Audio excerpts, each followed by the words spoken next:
Hello everyone, आज के video में इंटीग्रेशन ये यूनिट का प्रॉब्लम नंबर 6 स्टडी करेंगे। तो देखिए क्वेश्चन आपके सामने है। क्वेश्चन में क्या लिखा है वो हम पहले पढ़ेंगे। क्वेश्चन में लिखा है evaluate integral dx by under root of 9 minus 4x square. तो चलो हम ये प्रॉब्लम सॉल्व करेंगे, इसको इंटीग्रेट करेंगे, इसका रिजल्ट निकालेंगे और वही फार्मूला इसका यूज करेंगे जो हमने इंटीग्रेशन के फर्स्ट लेक्चर में बताए थे। अगर आपने हमारा इंटीग्रेशन का फर्स्ट लेक्चर नहीं स्टडी किए हैं तो आप यहाँ से स्टडी कर लीजिएगा। सभी फार्मूलेज वहां से लेके आप अपने नोट पैड में जरूर से लिख के रखिए। वो वीडियो का लिंक हमने आज के वीडियो डिस्क्रिप्शन में दे दिया है, ठीक है।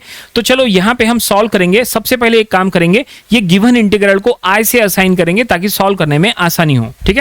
वैसे कंपलसरी नहीं है, लेकिन अगर आप आई से असाइन करके सॉल्व करेंगे तो बेटर रहता है। So let I equal to given integral क्या दिया है, that is integration dx by under root of क्या है 9 माइनस 4x स्क्वायर। इसको हमें इंटीग्रेट करना है, इसका रिजल्ट निकालना है। कैसे रिजल्ट निकालेंगे? क्या यहां पे कोई डायरेक्ट फार्मूला अप्लाई होगा? देखो डायरेक्ट फार्मूला अभी तो अप्लाई नहीं होगा, लेकिन आपको थोड़ा सा सेटिंग यहां पे करना पड़ेगा, कुछ सेट करना पड़ेगा इसको कोई दूसरे फॉर्म में। कैसे? चलो फार्मूलीज की लिस्ट में चलते हैं, देखते हैं फार्मूले की लिस्ट से हमें यहां पे कोई फार्मूला अप्लाई करने के लिए कुछ मिलता है क्या। तो अगर हम फार्मूले की लिस्ट में चले, ये देखो ये फर्स्ट लेक्चर में हमने फार्मूलीज बताए थे सारे, काफी सारे फार्मूलीज है इसमें, 60+ फार्मूलीज है। तो यहाँ पे एक फार्मूला हम यहाँ निकाल सकते हैं। कौन सा फार्मूला? dx बाय ये भी नहीं, एक फार्मूला यहाँ पे हम अंडर रूट के फॉर्म में, ये देखो ये देखो ये फार्मूला नंबर 37 हम इसका यूज कर सकते हैं। क्या लिखा है देखो, integration of dx by under root of a square minus x square equal to sine inverse of x by a plus C. हम ये फार्मूले का यूज करेंगे। चलो ये फार्मूला वो स्क्रीन में लिखते हैं जहां पे हम प्रॉब्लम सॉल्व कर रहे हैं, ठीक है। तो फार्मूला क्या था?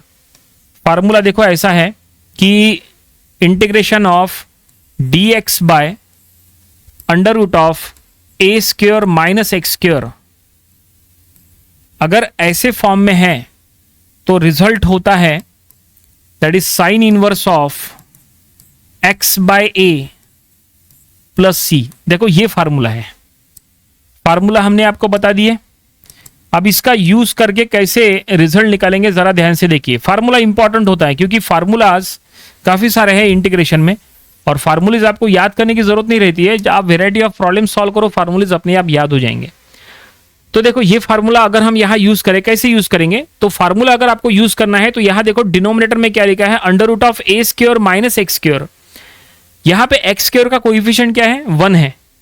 यहाँ पे देखो x स्क्वायर का कोएफिशिएंट क्या है? 4 है। ऐसा नहीं चलेगा ना, तो हमें यहाँ पे x स्क्वायर का कोएफिशिएंट 1 करना पड़ेगा। अगर हम यहाँ x स्क्वायर का कोएफिशिएंट 1 कर लेंगे तो वो ये फॉर्म में आ जाएगा। एक बार ये फॉर्म में आ गया तो हम उसको इंटीग्रेट का ये रिजल्ट लिख सकते हैं, ठीक है। तो चलो हम वही करेंगे। तो गिवन इंटीग्रल में हम यहाँ पे देखो किस तरह से सेटिंग करेंगे। इंटीग्रेशन ऑफ न्यूमरेटर में dx, डिनोमिनेटर में अंडर रूट ऑफ, सबसे पहले डिनोमिनेटर में से 4 कॉमन ले लो। अगर आप 4 कॉमन लेंगे तो ये हो जाएगा 9 बाय 4 माइनस x स्क्वायर। ये देखिए हमने डिनोमिनेटर के अंडर रूट के अंदर 4 कॉमन ले लिए, ठीक है। अब ये 4 अंडर रूट के बाहर निकाल लो। अगर आप 4 अंडर रूट के बाहर निकालेंगे तो वो 1/2 हो जाएगा, क्योंकि 4 का अंडर रूट 2 होता है। तो 4 का अंडर रूट 2 हमने 1/2 बाहर ले लिए। dx integration dx by under root of ये 9 बाय 4 माइनस x स्क्वायर। ये देखो इस तरह से हमने 4 को बाहर निकाल लिया अंडर रूट के, तो 1/2 हो गया। बाकी अंडर रूट के अंदर का कंटेंट एज इट इज है। अब देखो क्या ये फॉर्म में आ गया?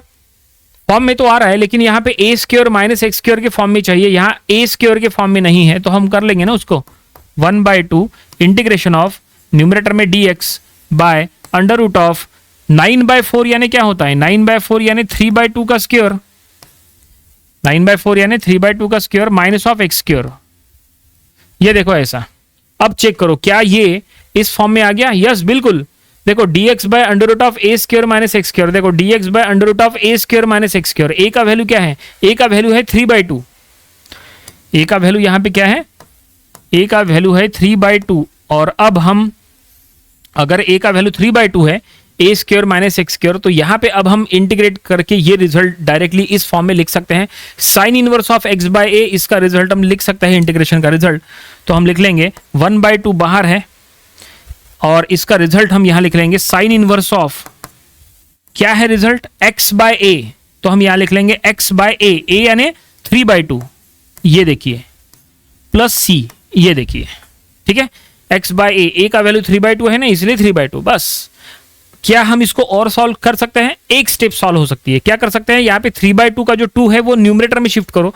अगर आप इसको न्यूमरेटर में शिफ्ट करेंगे तो क्या होगा, तो हम यहां रिजल्ट लिखेंगे। So therefore i equal to, ये फाइनल स्टेप है, अब 1/2 बाहर है, ठीक है, साइन इनवर्स ऑफ, तो x बाय 3/2 यानी ये हो जाएगा, 2 ऊपर जाएगा तो ये हो जाएगा 2x/3, 2x/3, बस प्लस सी।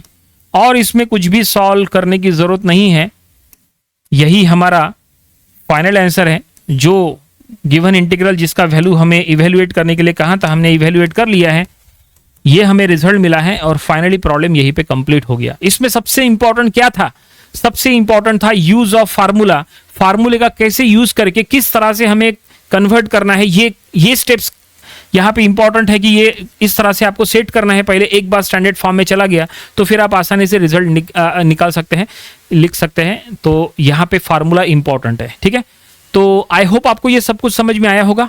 ये प्रॉब्लम आपको अपनी प्रैक्टिस बुक में जरूर से सॉल्व करके देख लेना चाहिए। ऐसे प्रॉब्लम जब आप घर से ही प्रैक्टिस करके जाओगे तो एग्जाम में डेफिनेटली आपसे ये प्रॉब्लम सॉल्व हो जाएंगे। तो ये था इंटीग्रेशन, ये यूनिट का आज का प्रॉब्लम नंबर 6। इसके पहले के 5 प्रॉब्लम्स वो भी आपको स्टडी कर लेना चाहिए और इसके आने वाले दिनों में हम इसके और भी नंबर ऑफ प्रॉब्लम स्टडी करेंगे ताकि इसकी और अच्छे से प्रैक्टिस हो जाए। तो मिलते हैं नेक्स्ट वीडियो में। Thanks for watching this video.